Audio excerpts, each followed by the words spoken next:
Hey guys, Reese Tech here, coming at you with another new video. So just on a bit of a drive, and I had a thought I'd like to share. Last year, I took a drive down to Melbourne, from Sydney, Australia, all the way down to Melbourne in my Tesla, and I'd used Autopilot, the works, and worked like a charm, worked like a dream. I get to Melbourne, I leave the car was now starting to complain and tell me, oh, there's an update, and there's a little orange icon that always pops up when the car wants to update or download an update. So I let it download the update overnight, and then I went somewhere in the morning. When I woke up, update was ready to go. I used Autopilot on the road, zero issues whatsoever. And then when I came back to the place where I was staying in Melbourne, I left the car to update for about 30-45 minutes. I come back in an hour to take the car for a drive. And then I noticed that Autopilot is now failing. And it kept on failing in Autopilot, and all of a sudden completely stopped. And I just thought nothing of it. I thought, oh, okay, it'll fix itself on the drive home, or it just needs some time to restart. So I restarted the car, left it alone.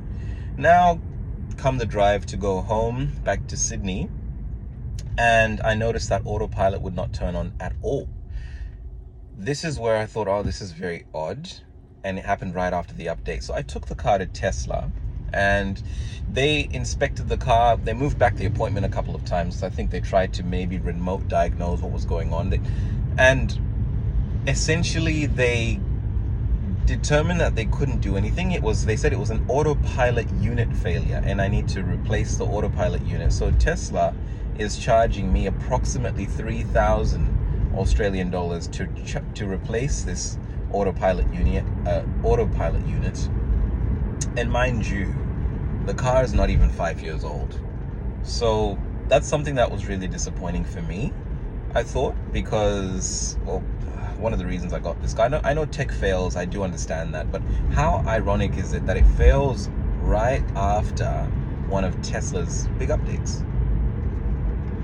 So I did quote that to them, and I told them that, hey, I think that this could potentially be due to the update, but unfortunately, that didn't work in my favor. I don't know. Has this happened to anybody else out there? If you has, post a comment below, and I'll let you know how things go once I actually get it fixed. Yeah, we'll see.